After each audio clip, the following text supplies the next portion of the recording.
guys, my name is Saya. Welcome back. はい、ということで、今回はスリランカに行ってきました。ということで、Vlog 撮っていきたいと思います。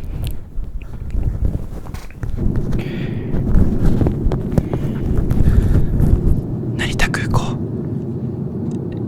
今回はスリランカ航空で、旅行させていただきました。で、スリランカ航空でね、隣の席でですね、スリランカ人の人とね、おじさんとね、隣になってすごい仲良くなったんですよ。スリランカのことを教えてくれたりとか、なんか一緒にね、なんかお酒飲んだりとか、お菓子食べたりとか、すごい仲良くなって、でなんか空港からね、ホテルまでどうやって行けばいいのとか聞いたら、じゃあ僕が送ってあげるよみたいな。じゃあ一緒に夜ご飯食べて、その後ホテルに送ってあげるみたいなね、すごい話してくれて、でもいや嬉しかったんですけど、怖かったんですよ。これマジで騙されてるんじゃないかみたいな。でどんどん怖くなってきて、でこの今ね、空港ついてってるんですけど、もう異国の地で知らない人についていくっていう恐怖で、もうここら辺からもう逃げなきゃダメだなっていう、いつ逃げようかっていうのをずっと考えて、で本当に命からがらね、逃げた末のトゥクトゥクの顔で、どうやって逃げたかっていうと、なんかね、両替とか SIM カードとかの交換を、いや俺の友達の方がいいレートでやってるからって言われて、もうとりあえず早く行こうみたいに言われたんですよ。だからそれでもう恐怖で、いやもう一人でもうタクシー取って帰るから、今までありがとうっていう感じでお別れしました。でこのトゥクトゥクでね、空港が画像にあるニコンボっていうところにあるんで、ニコンボからコロンボまでね、タクシーで移動中です。でこのタクシーもね、配車アプリ使ってキャッチしたんだけど、マジで合流できなくて、涙出そうになりながらね、1日目から日本帰りたかったです。で本当にこれが2日目の朝、スリランカでの初めてのご飯ですね。カレーとなんかパンとオムレツとみたいな、普通に美味しかったです。でこれが2日目のお昼くらいに、このホテルのねあるコロンボっていうところからダンブルラっていう世界遺産のある町に行くんですけど、バスももう何も分かんなくて、もうなんとかトゥクトゥクのねお兄さんに案内してもらって、バス乗りました。でこれがね遺跡の散策してるとこなんだけど、本当に今回今背負っているリュック一つで行ったんですよ。なので7キロくらいのリュックを背負って山道歩いたりバス乗ったりしたんで、とにかく移動がね辛かったです。で暑いしね、スリランカ今見てもらったら分かるけど、めっちゃ汗かいてるんですよ。暑くて30度くらいあるからめちゃくちゃ汗かいてます。でバスもさ、すっごい運転荒くて怖いんですよ。でシートベルトとかももちろんないし、わけのわからないねクラクションとか鳴らしまくってるし、反対車線行ってまでね追い越そうとして、本当にねスリル満点のバスでたどり着いたのがこれダンブルラ、セックスチーンってとこですね。ここはこの洞窟みたいなところに仏像がすごいいっぱい並んでるっていう場所です。なんかね、ネットで見たような画像とか本で見る画像だと、あんまりなんかまあまあそんなになんかすごい場所ではないかなみたいな思って行ったんだけど、実際生で見たらね、めちゃくちゃなんていうの、神秘的でしたね。まあだって洞窟にさこんな場所があって、壁一面にさ仏像ブッダみたいな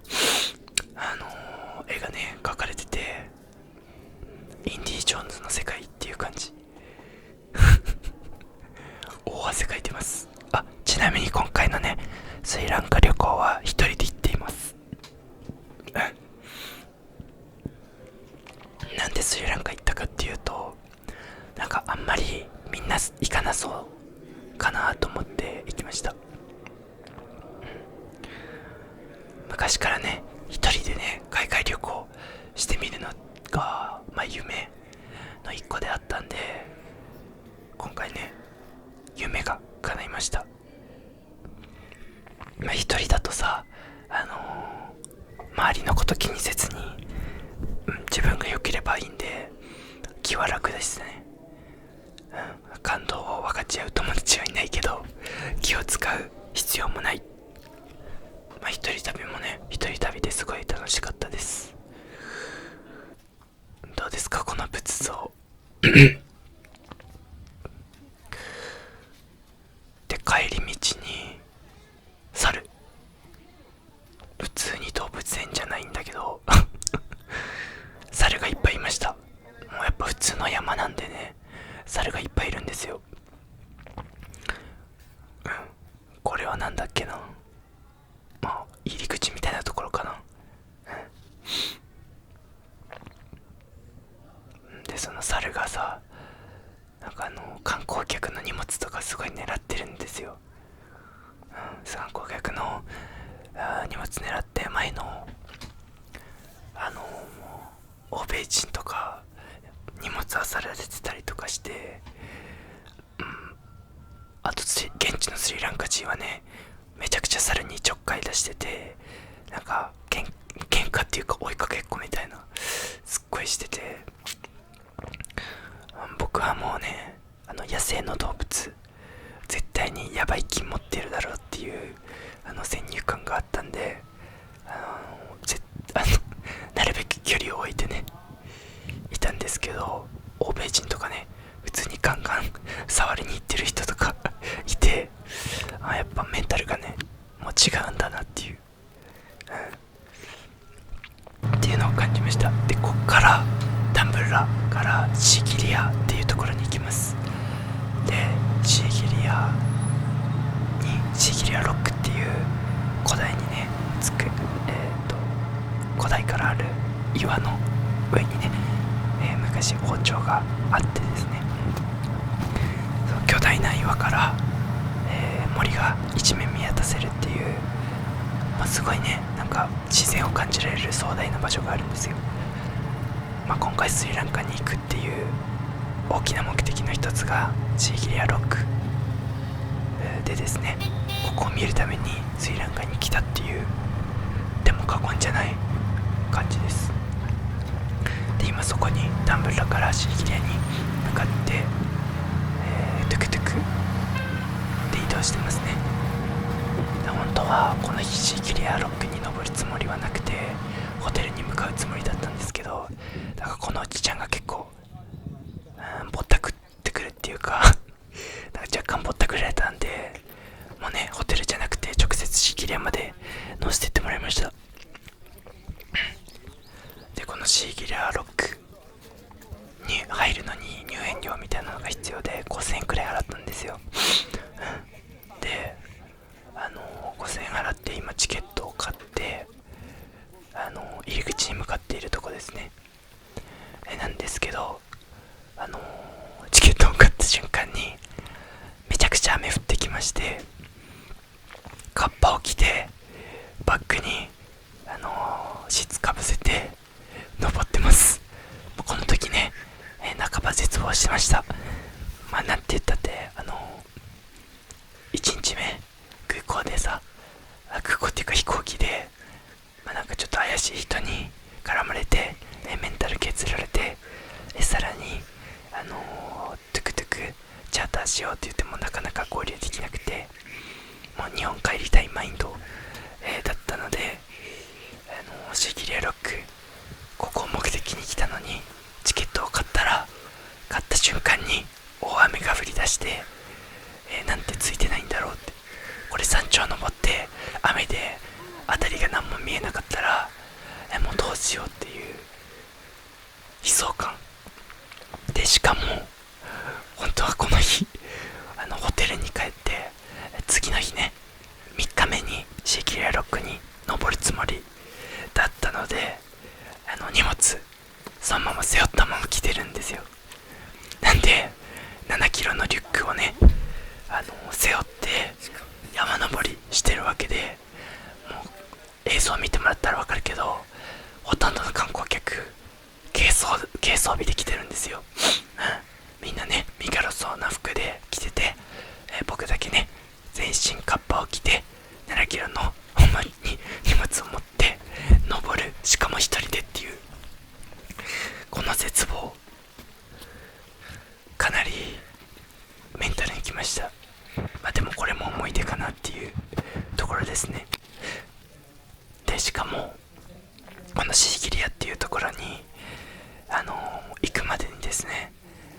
合計でバスに6時間56時間、バスに6時間プラストゥクトゥクで1時間かかってるんで、もう7時間くらい移動して、多分今4時とか4時半くらいなんですよ。なんでもう移動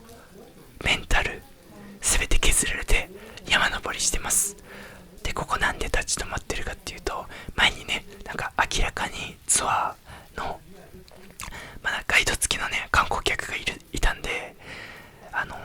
そのツアーの説明を盗み聞きしてます。盗み聞きしてるんですけど、半分くらいわかんないです。英語苦手なんで半分くらいしかわかんなかったです。なんかね岩と岩がね雨水で削れて道ができた、そんな感じのことを言ってた気がします。はい、見てください。これがシーギリアロック、めちゃくちゃでかい。でこの絶壁みたいなところを登っていきます。道はねある程度整備されてるんでいいんですけど、はい、どうですか。本当に一面森なんですよね。でこの森には普通に野生動物いっぱい生息してて、外の看板にはね象に注意してくださいっていう看板もあります。スリランカではね年間で120人も象に踏み殺されているみたいです。なのでホテルでも8時以降は外出絶対しちゃいけないですって言われました。もうね夜だとやっぱ動物が敏感になって襲ってきたりするみたいです。なんでこの今見渡してるね森の中にもきっと象がね何匹もいるんだと思います。雨降っててジメジメしてるんですっごい汗です。しかも普段はねコンタクトしてるんですけど、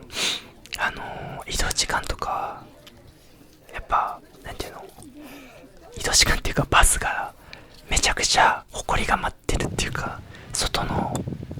砂ぼこりみたいのがガンガン入ってくるんで、コンタクトしたら目痛くなっちゃうかなと思ってメガネでね観光してたんですよ。そしてメガネで観光してたんで、この雨水がねめちゃくちゃメガネに溜まって視界も悪いし、何もかもついていないと思ってたんですけど、ここに来てね雨が止みました。ここね本当にあとちょっとで山頂っていうところなんですけど、ここでやっと雨が止みました。雨は止んだはいいんだけど、この足場がめちゃくちゃ濡れてるから滑りやすいじゃないですか。でそれに加えてやっぱ標高が高くなっていくんで風がめちゃくちゃ強いんですよ。風が強いし、この今片手で撮影しながら登ってるんで、ね、左手でしか手すりをつかめない、さらに7キロのリュックを背負っているっていう、このねめちゃくちゃな状況で登ってます。ほんとね、対向車の人には本当にでっかいリュック背負って歩かれて邪魔だったと思います。申し訳ないです。多分シーギレロックにこの日登った中で一番荷物を持って、重いリュックを持って登山した自負がありますね。はい、晴れてきたんですよ。めちゃくちゃ綺麗じゃないですか。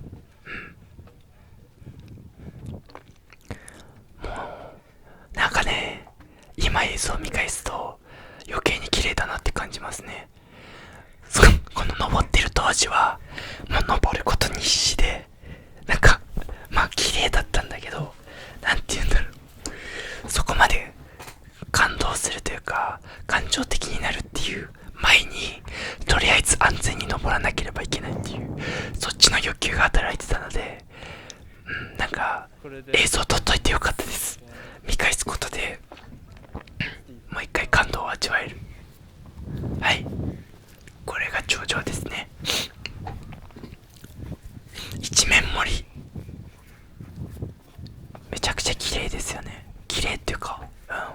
すごいよね。でしかもこのシーギリアロックの頂上で一人で行ってるから、写真とかなかなか撮れないじゃないですか。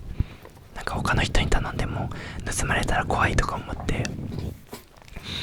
そんなこと思ってうろうろしてたら日本人のね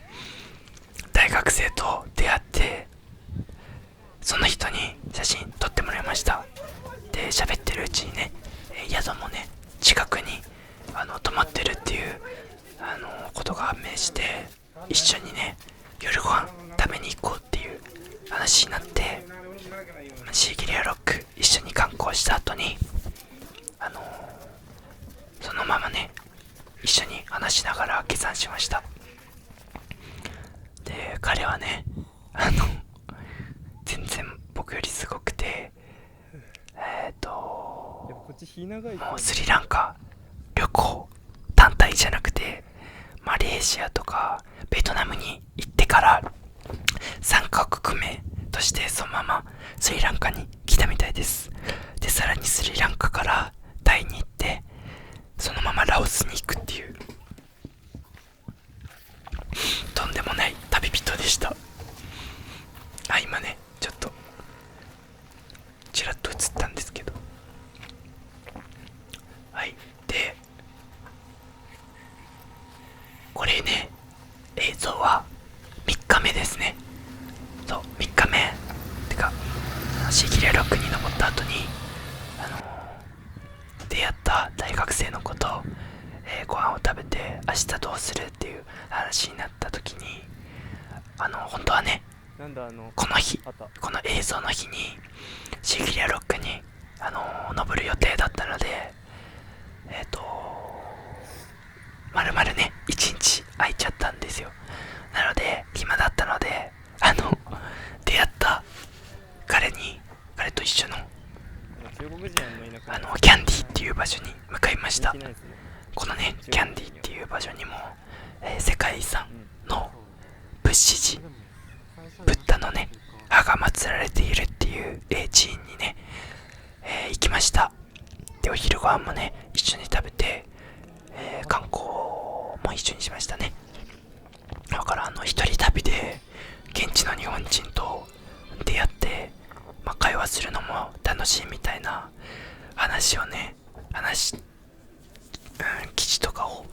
見てたんですけど、そんなことねドミトリーとか行かなかったら、なかなかないだろうなと思って別に期待してなかったんですけど、まさかの形で出会いもあって、一人旅面白いなって思いました。一人旅じゃなかったらね、現地の人と一緒に、現地の人っていうか現地で出会った日本人の方と観光するっていうこともだろうし、とても新鮮だでしたし、一人旅でやりたかったことまた一つ叶えられてすごく満足ですね。でこれが虫師の中です。象のね歯みたいのが祀られてて、もしかしたらねこの奥とか建物の中にブッダのね歯が祀られているのかなって思ってます。ほんとね無学で詳しいこと全然知らずに行ってるんで、あんまり詳しいところは分かっていないですね。でところどころねハスのね絵がねたくさんあるんですよ。ハスっていうのがスリランカの仏教の中で重要な役割守ってるんじゃないかな。世界遺産のねお寺2カ所行ったんですけど、両方ともでねハスがね売られていました。皆さんね現地の人はハスを持ってお祈りしてますね。なんかこっちの下ったらまだトンネルみたいなのありそうでしたよね。ちなみにスリランカのご飯はもう3食カレーです。3食カレーらしいですね。でしかもめっちゃ辛いらしいんですよ。なんですけど僕はねそういう世界遺産とか観光地に行って、そんなねローカルなところでご飯を食べていないので、そんなに辛いカレーは出てこなかったですね。やっぱり観光者向けに調節されたご飯が多かったので、はい良かったです。はい、ということで、4日目です。4日目はコロンボからですね、すいません3日目か3日目、キャンディから、コロンボにねまた帰ってきて、現地で出会った日本人の方とね観光した後にコロンボにまた帰ってきてですね、ここから、コールに向かいました。コールっていう場所は、要塞都市と呼ばれてて、こちらもね世界遺産になってます。多分ねスリランカが植民地時代に西洋の文化をねかなり取り入れて、建造された建物とか教会がいっぱいあるんで、すごくねおしゃれな街ですね。はい、コール着きました。でコールもですね鉄道を使って行きました。でこの鉄道もねよくわかんなくてとりあえずねなんとか駅員さんにね話を聞いてやってみたんですけど、2等席3等席みたいな、ランク付けがあって2等席の座席よかったんですけど、その2等席の場所も分からず、もうね1日目でちょっと疑心暗鬼になってるんですよ。誰を信じていいのかっていう。なのでホームにいるねなんか信頼できる人をに話を聞かないとまた騙されるんじゃないかと思って、サラリーマン的なねちょっとスーツを着てたような人に話しかけました。でその人がねすごい優しく教えてくれて、2等席のね座席の場所を教えてもらいました。でスリランカ行って英語ね話せないと海外旅行、一人でなんて無理なんじゃないかなって思ってたんですけど、正直中学生レベルの英語が喋れていれば全然観光できると思います。でもね中学生レベルの英語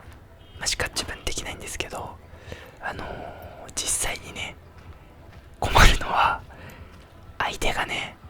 こちらから向こうにね要求を伝えることはできるんですけど、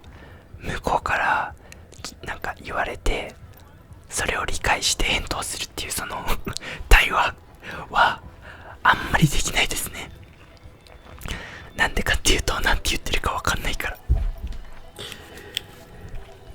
やっぱ聞き取るのは難しい。そうだから逆に言えば、リスニングめっちゃできる人はマジで余裕ですよね。正直中学生レベルのね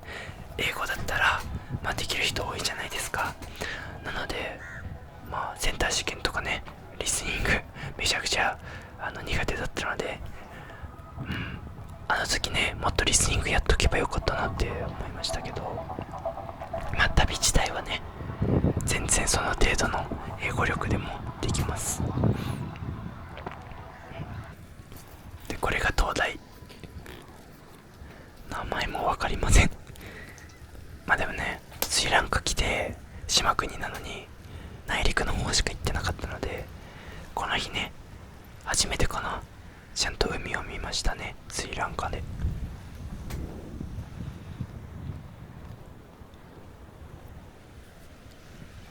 結構綺麗でした。海はね本当に澄んでいて、なんだろうな、今年じゃない、去年の夏に宮古島に行ったんですけど、その時と同じくらい綺麗でしたね。スリランカの海は全く濁ってないです。すごく綺麗、ビーチも綺麗だったから、多分ね日本の海より、日本のどうだろう、沖縄とかそのレベル、ワンチャン沖縄より綺麗な海かもしれないですね。それでこのゴールでねハンバーガーを食べたんですよ。ゴールは観光地だから、そういうね西洋人ヨーロッパ系の人が好きなご飯屋さん、スパゲッティピザとかハンバーガーとかあって、で観光地近くでねすごい高かったんですけど、もうお腹空いてたしカレーしか食ってないから、ハンバーガーめっちゃいいやんと思ってハンバーガー食べたんですよ。そしたらね、それがこの旅でね一番まずかったです。はい、なんかソースがひどい、なんか甘いような、なんか変なスパイシーなんですよね。変なスパイスで食べたんですけど、結構きつかったです。でこれがね最終日です。最終日は、またね前日にね、コールからコロンボに戻ってきているので、最終日はコロンボで観光して、観光とお土産軽く行きましたね。でこれがね街の中に忽然とある、なんて言うんだっけ、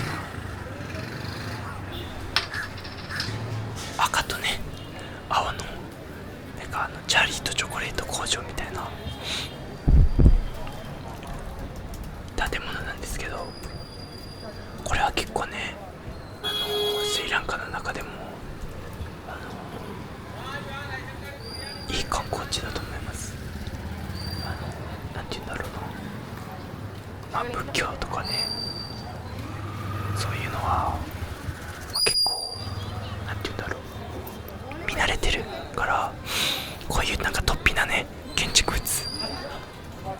結構記憶に残ってます。綺麗でした。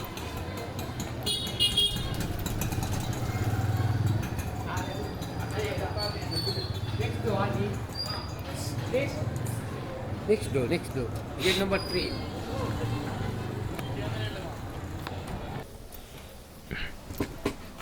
これモスクですね。モスク、イスラム建築、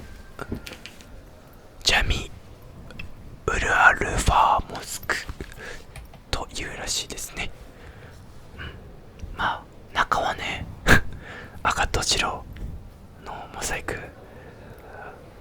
みたいな感じではないんですけど、まあ、外装がね赤とね白ですね。で中はまあ多分なんか